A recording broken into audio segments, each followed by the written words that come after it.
안녕하세요. 오늘도 사연 살롱을 찾아주셔서 감사합니다. 60대 여자입니다. 제 이야기를 그것도 글로 써보는 건 처음인데 제 딸 이야기를 하고 싶어서 이렇게 용기를 냈어요. 20살 어린 나이에 고모의 중매로 결혼을 했어요.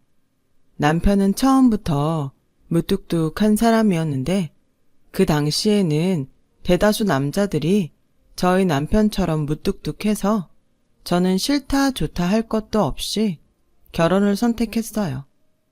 요즘 세상에선 정말 말도 안 되는 일이었죠. 하지만 그때는 다정하고 여자한테 잘해주는 남자는 오히려 바람기가 있다고 조심하던 때였어요. 지금 생각하면 저는 참 순진하게 이 정도의 남자라면 남편으로 괜찮겠다 생각했어요. 그런데 살다 보니 남편이 무뚝뚝하다는 건 여자 입장에선 참 속이 터지고 외로운 일이었어요. 가뜩이나 저는 시집와 시어머니와 함께 시댁에서 살았기에 나름 억울하고 속상한 일도 많았는데 남편은 제가 속상한 이야기라도 하려고 하면 피곤하니까 나중에 말해 라며 제 말을 잘라버려 저는 속병이 날 정도였어요. 그렇게 결혼해서 1년 뒤에 딸아이를 낳았어요. 하지만 시어머니는 내심 아들 손주를 바라셨는지 제가 딸아이를 낳자 실망하셨고 산후조리는 언감생심, 꿈도 못 꾸고 마음 편하게 딸아이에게 모유도 주지 못했어요. 예상하시겠지만 저희 시어머니는 아들과 딸 차별이 엄청 심하신 분이셨어요. 그래서 딸은 시집 가면 남이니 돈 들이지 마라 라는 말을 달고 사셨고 그런 딸을 낳은 전 시어머니에겐 죄인이나 다름없었죠. 그래서 주변에선 저에게 어서 아들 하나 낳아 그래야 남은 인생은 기라도 펴고 살지 그러다 평생 한시 집안 종노릇만 하다 인생 종친다 라는 말을 종종 들었습니다.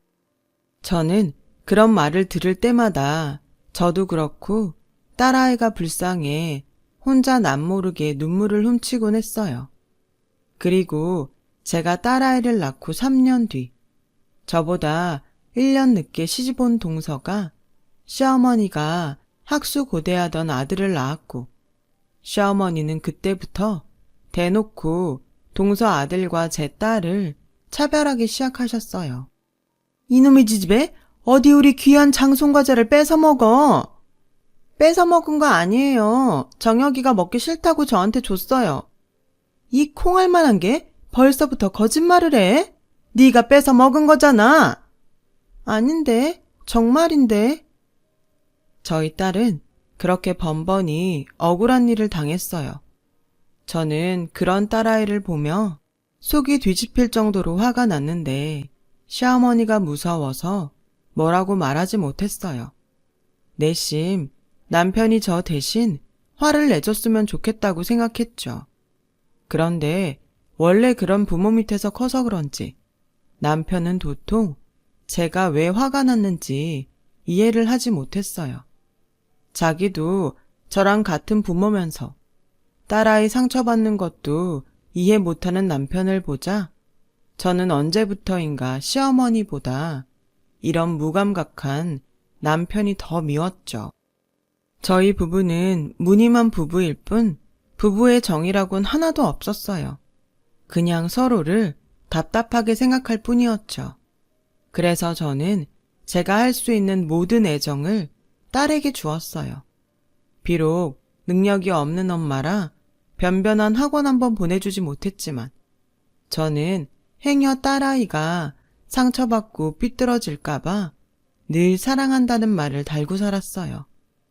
그런 저의 노력 때문인지 딸아이는 야무지게 그리고 똑똑하게 자기 몫의 일을 척척 해냈고 어디에 내놔도 반짝반짝 빛이 나게 커졌어요. 민정이 엄마는 참 좋겠어. 어쩜 민정이는 남들 다 가는 학원도 안 가고 공부를 그렇게 잘해? 이번 시험에서도 전교 1등 했다며?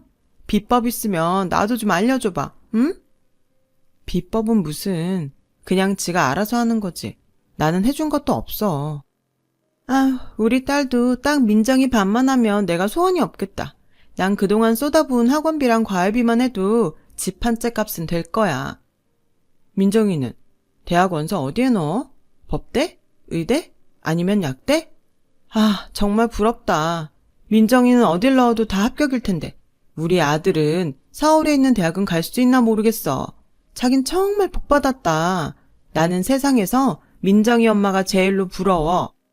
저는 이런 말을 들을 때마다 당연히 어깨가 으쓱했어요. 하지만 해준 것이 없는 부모인 걸 저 스스로 너무 잘 알기에 저의 마음 한편에는 늘 미안한 마음이 맴돌았죠. 이런 마음을 딸아이는 또 어떻게 알았는지 이런 말을 해줬어요. 나는 우리 엄마가 내 엄마라서 너무 좋아.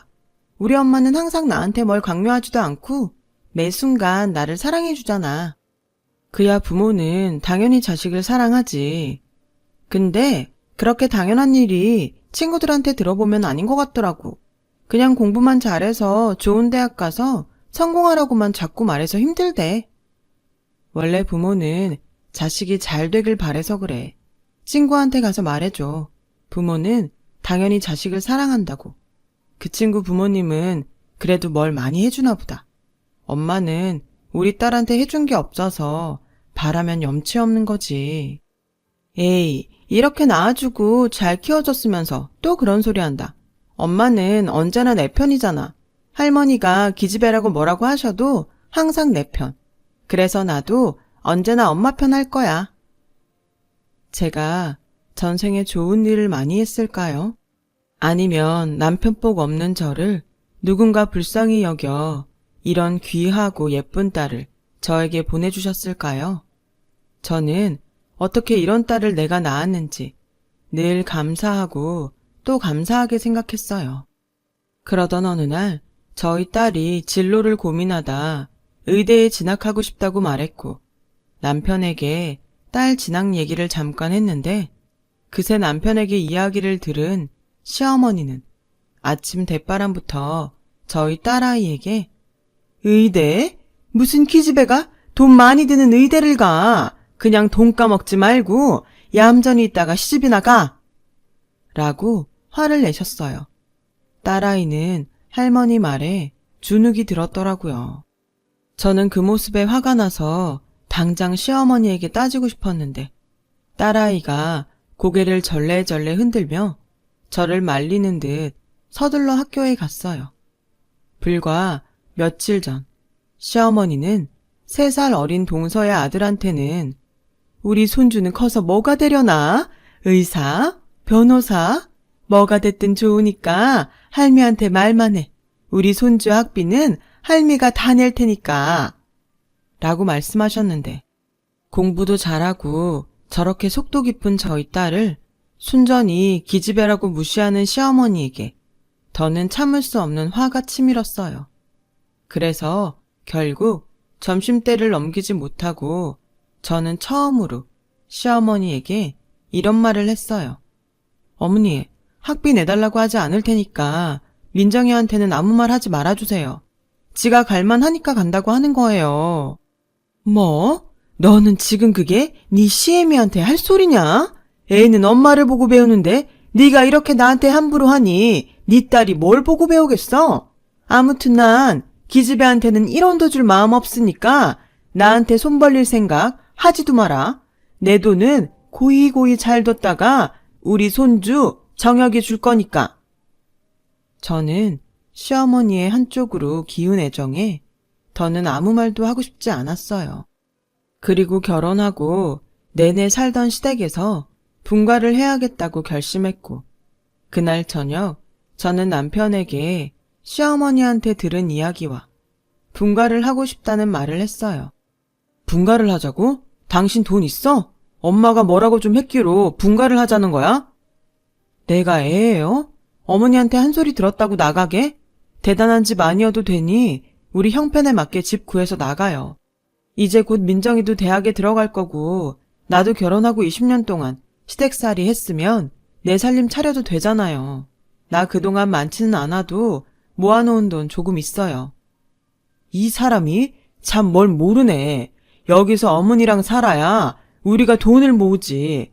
나가면 숨만 쉬어도 돈이야, 이 사람아.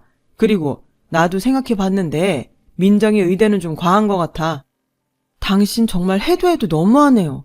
우리의 성적이 얼마나 좋은지 알아요? 자식이 더 있는 것도 아니고 여태 아무것도 해준 거 없는 딸 자식한테 우리가 무슨 자격으로 이래라 저래라 간섭을 해요. 무슨 자격? 부모 자격이지. 지가 우리 아니면 이 좋은 세상에 어떻게 태어나? 좋은 세상? 할머니랑 아빠한테 내내 차별받고 그렇게 살았는데 당신은 그런 말을 참 잘도 하네요. 아무튼 나는 민정이랑 이 집 나갈 거예요. 싫으면 당신이나 당신 어머니 모시고 평생 살아요. 지금 생각하면 그런 용기가 어떻게 나왔는지. 저는 제 입으로 말하기 부끄럽게도 그때까지 멍청하게 순종하며 살았어요. 누가 그러라고 한 것도 아니었는데 말이죠. 저는 그때 생각했어요. 지금이라도 이렇게 살지 말자고. 그때 제 나이 40을 조금 넘겼을 때였는데 누군가는 늦었다고 말할 수도 있겠지만 저는 이제라도 남은 인생을 저희 딸처럼 야무지고 똑똑하게 살자고 결심했어요. 그래서 그 해 시어머니와 남편의 반대에도 저는 집을 구하러 다녔고 딸아이가 자랑스럽게 서울에 있는 유명한 K대 의대에 합격해서 저는 학교랑 그리 멀지 않은 곳에 투룸짜리 전셋방을 얻었어요. 비록 잘 갖춰진 집은 아니었지만 저는 만족했습니다. 남편은 결국 자기 어머니를 혼자 둘 수 없다며 저희는 당분간 일지 어떨지 모른 채 따로 살게 되었어요. 처음엔 남편이 함께 살지 않아 서운한 마음도 들었는데 점점 처음 느껴보는 자유에 이제 좀 제대로 숨쉬고 사는 기분이 들더라고요. 나중엔 오히려 남편이 생각이 바뀌었다고 할까봐 걱정이 되기도 했어요. 정말 이상하죠? 시어머니와 남편과 있으면 그렇게 외롭더니 바쁜 딸아이 때문에 혼자 있는 시간이 많아진 그때는 정말 그렇게 홀가분할 수가 없었어요. 그리고 제 생활은 조금씩 변하기 시작했고 나이가 적지 않지만 딸아이와 살아야 하기에 돈을 벌려고 일자리를 구하러 다녔어요. 딸아이는 신입생이지만 거의 밤잠을 설치며 공부했죠. 저는 그런 딸에게 이제라도 뭐든 해주고 싶어 정말 열심히 일을 구하러 다녔는데요. 다행히 집이랑 그리 멀지 않은 식당에서 주방에서 일할 사람을 구한다고 해서 무작정 용기를 내서 들어갔어요. 그 결과 살림도 경력이라고 20년 살림을 했다고 하니 여자 사장님은 흔쾌히 저를 채용해 주셨고 저는 그날을 시작으로 처음으로 제 손으로 돈을 벌었어요. 딸도 저도 처음 경험하는 일에 정신이 없고 이젠 뭔가 좀 알겠다 싶으니 시간은 훌쩍 흘러 저희 아이가 대학교 3학년이 되었어요. 그 해가 동서의 아들, 즉 저희 시어머니가 그렇게 사랑하는 손주의 수능이 있던 해였거든요. 남편은 느닷없이 저에게 전화를 해서 이제 집 계약 기간이 끝나가지 않냐고 했고 이제 나가서 살 만큼 살았으니 시댁으로 돌아오라고 했어요.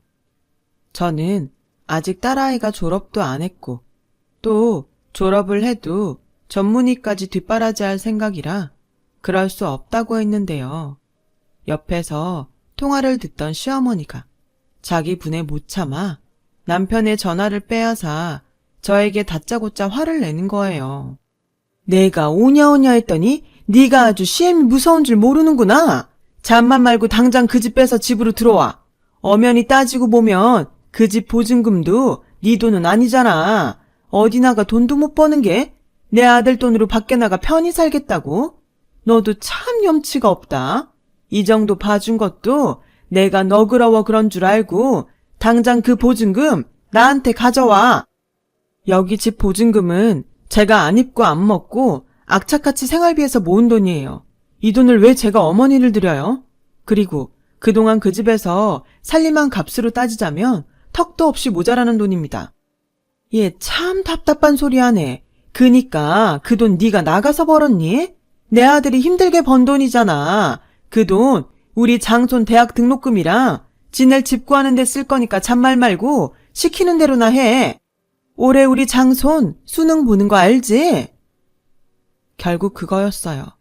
당신 손으로 다 해줄 것처럼 말하더니 제가 모은 돈을 제가 나가서 벌지 않았다는 이유로 그 돈을 뺏어서 조카 아이의 등록금을 대줄 심산이었던 거죠. 저는 정말 시어머니의 말에 기가 차서 말이 나오지 않았어요. 그리고 이젠 이런 말을 옆에서 듣고도 가만히 있는 남편이 천하의 등신처럼 느껴졌어요. 저는 더 이상 이 집안의 호구로 살고 싶지 않아서 할 소리는 해야겠다고 생각했어요. 어머니, 제가 이 돈 모을 때 저한테 돈 한 푼 주신 적 있으세요? 그리고 이 돈으로 정혁이 등록금을 내신다고요? 저희 아이 대학 갈 때는 기집애한테 아깝게 돈 쓰냐며 싫은 소리만 하시더니 정말 해도 해도 너무 하시네요. 저는 절대 이 집 안 뺄 거예요. 아니 못 빼요. 그리고 저 이제 여기서 돈 벌고 살아요. 예전에 어머니 며느리 아니에요. 자꾸 이렇게 막말하시고 억지 부리시면 저 어머니 아들이랑 이혼하고 민정이랑 둘이 살게요. 어차피 기집애라고 무시만 하시던 손녀니까 아쉽지도 않으시겠네요. 뭐라고? 이래서 여자는 밖으로 돌리면 안 된다는 거야. 괜히 밖에서 헛바람만 들어서는 네가 지금 네 딸 믿고 그러나 본데 의사는 뭐 아무나 되니? 게다가 기집애가 해봤자 얼마나 할 거야. 또 시집가면 그게 다 그 집 도와주는 꼴인데 너는 참 애가 생각이 없다 생각이. 자고로 그래서 아들을 잘 키워서 부모 대접을 받아야 하는 건데 아들도 못 낳는 주제가 입만 살았어. 됐다. 너 나중에 네 딸 시집 가서 딸한테 팽당하고 괜히 여기 기어 들어올 생각은 하지도 마라. 시어머니는 일방적으로 그렇게 말하고 전화를 끊으셨어요. 도대체 얼마나 더 싸워야 이 지긋지긋한 싸움이 끝날지 저는 답답하기만 했죠. 수십 번, 아니 수백 번을 생각해도 더는 이렇게는 살 수 없다는 생각이 들어 남편에게 밖에서 따로 만나자고 했어요. 이게 마지막이다 하는 생각으로 남편의 의중을 알아보고 싶었거든요. 뭐야? 바쁜 사람 나오라고 하고. 나 정말 너무 답답해서 보자고 했어요. 당신은 도대체 무슨 생각으로 살아요? 나랑 우리 애는 당신 인생에 없어요? 어떻게 보증금을 빼서 조카 등록금을 대라고 해요? 그런데 당신은 아무 소리를 안 해? 걔가 우리 집 장소는 맞잖아. 걔가 장소는 맞지만 우리 아들은 아니잖아요. 막말로 그의 등록금은 동서랑 도련님이 알아서 할 일인데 왜 자꾸 나한테 보증금을 달라셔? 그야 당신이 아들을 못 낳았잖아. 그러게 내가 민정이 동생으로 애 하나 갖자고 할 때 낳았으면 좀 좋아? 당신은 정말 남편 자격도 없지만 아빠 자격도 없네요. 그래서 민정이 동생으로 아들을 낳았어 봐. 그럼 우리 민정이는 무슨 꼴을 더 당하라고? 지금도 불쌍해 죽겠는데 당신은 정말 민정이 생각은 하나도 안 해요? 딸은 어차피 시집가면 그만이잖아. 미숙이 진숙이 봐. 걔네들 뭐 친정이라고 신경이나 써? 어머니가 아프다고 해도 코빼기 한번 보이지 않잖아. 아무리 세상이 변했다고 해도 집안은 남자가 이어가는 거야. 저는 순간 벽을 보고 이야기하는 기분이 들었어요. 남편이 말한 미숙이 진숙이는 저희 시누인데요. 워낙 크면서 시어머니에게 차별을 받고 자라 친정에 별로 정이 없어요. 그래서 발길을 끄는 건데 이 사람들은 여자라서 남의 식구가 되니까 오지 않는다고 생각하고 있더라고요. 아무리 말해도 당신이랑 당신 어머니는 듣고 싶은 대로 들으니까 그냥 우리 이혼해요. 어머니가 말한 대로 민정이가 시집가서 내가 팽당해도 다시 그 집에 갈 생각 없으니까. 뭐? 당신이 그렇게 나오면 내가 무서워할 줄 알아? 당신이 원해서 하는 이혼이니까 나한테 위자료 뜯어갈 생각은 하지도 말어. 위자료 같은 거 필요 없으니까 지금 살고 있는 집 보증금 달라는 소리는 하지 말아요. 그 돈 엄연히 내가 모은 내 돈이니까. 결국 그거였네. 당신 그 돈 주기 싫어서 이혼하자는 거지? 저는 이 끝나지도 않는 도돌이표 대화를 더는 하고 싶지 않았어요. 그래서 일방적으로 자리에서 일어났고 남편은 왜 자기가 말하고 있는데 멋대로 일어나냐며 큰 소리를 냈는데 저는 그러거나 말거나 어서 빨리 이곳에서 벗어나고 싶었어요. 저는 그렇게 지긋지긋한 관계를 끊어버렸어요. 하지만 끈질기게 시어머니는 이혼하려거든 살고 있는 집 보증금을 자기한테 달라고 매일 전화를 하셨죠. 자꾸 이러시면 법으로 하겠다고 말하자 저에게 입에 담기도 무서운 욕설과 저주의 말을 퍼부으셨어요. 엄마, 정말 이혼하게? 엄마도 이젠 참고 살기 싫어. 이렇게 나와서 살아보니 엄마가 그동안 얼마나 바보같이 살았나 후회만 돼. 만약 엄마가 좀 더 빨리 지금 같은 생각을 했으면 우리 딸 조금은 덜 상처받게 할 수도 있었을 텐데 미안해. 아니야, 내가 말했잖아. 나는 엄마가 항상 내 편이어서 언제나 든든했다고. 엄마, 조금만 기다려줘. 나 의사 되고 돈 많이 벌어서 엄마 호강시켜 줄게. 말만 들어도 벌써 호강한다. 엄마는 우리 딸이 훌륭한 의사 선생님이 됐으면 좋겠어. 돈은 그 다음이야. 알겠지? 엄마는 지금이 너무 감사하고 행복해. 저희 모녀는 그렇게 서로를 애틋하게 챙기며 작은 것에 감사하는 마음으로 살았어요. 그러다 딸아이가 대학 4학년이 되었을 때 처음으로 남자친구가 생겼다고 집에 남자를 데려왔고 5년 뒤 긴 연애 끝에 그 남자는 저의 사위가 되었어요. 혹시 부모가 이혼해서 결혼을 못하나 내심 말도 못하고 고민하고 있었는데 다행히 처음 예비사돈을 만나러 간 날 안사돈이 저의 손을 잡으며 혼자 이렇게 딸을 훌륭하게 키웠냐며 대단하다고 얘기해 주셔서 얼마나 감사했는지 몰라요. 그렇게 제 딸아이는 저와는 다르게 남편과 시부모님의 사랑을 받으며 행복한 가정을 꾸렸고 더도 말고 덜도 말고 언제나 그렇게 살았으면 하는 시간이 흘러 2년 정도 지나 저는 뜻밖의 일을 겪게 되었어요. 그 일은 길에서 쓰러진 시어머니를 보게 된 일이었어요. 사람들이 웅성웅성 몰린 가운데 저는 황급히 구급차를 불렀고 아무 생각 없이 딸이 근무하는 병원으로 시어머니를 모시고 가게 되었어요. 제가 정신을 차렸을 땐 시어머니는 응급수술에 들어갔더라고요. 그 수술을 집도하는 의사가 저희 딸이었어요. 남편은 뒤늦게 연락을 받고 병원으로 달려왔고 장장 6시간 끝에 수술복을 입은 딸아이가 수술이 무사히 끝났다고 저와 남편에게 말했어요. 그 순간 기분이 어찌나 이상하던지 시어머니는 당신이 그렇게 무시하던 손녀의 손에 살게 된 거였죠. 남편 역시 안중에 없던 딸이 이렇게 의사가 된 모습에 넋을 놓고 멍하니 딸아이를 봤어요. 하지만 저도 그렇고 딸아이는 딱 거기까지였습니다. 저희 모녀는 더는 시어머니와 남편을 마주치고 싶지 않았거든요. 제가 딸아이를 만나러 병원에 간 날, 한 병실에서 쩌렁쩌렁하게 울리던 시어머니의 목소리를 잊을 수가 없어요. 여기에서 내 목숨 살려준 의사가 내 손녀딸이요. 걔가 어릴 때부터 그렇게 나를 닮아서 똑똑했는데 이렇게 지알미 목숨도 살려주고 내가 얼마나 든든한지 몰라. 글쎄 무슨 노인네가 회복력도 좋은지 그새 말짱해져서 같은 병실에 있는 사람들한테 저희 딸 자랑을 하고 계시지 않겠어요? 저는 정말 어이가 없었어요.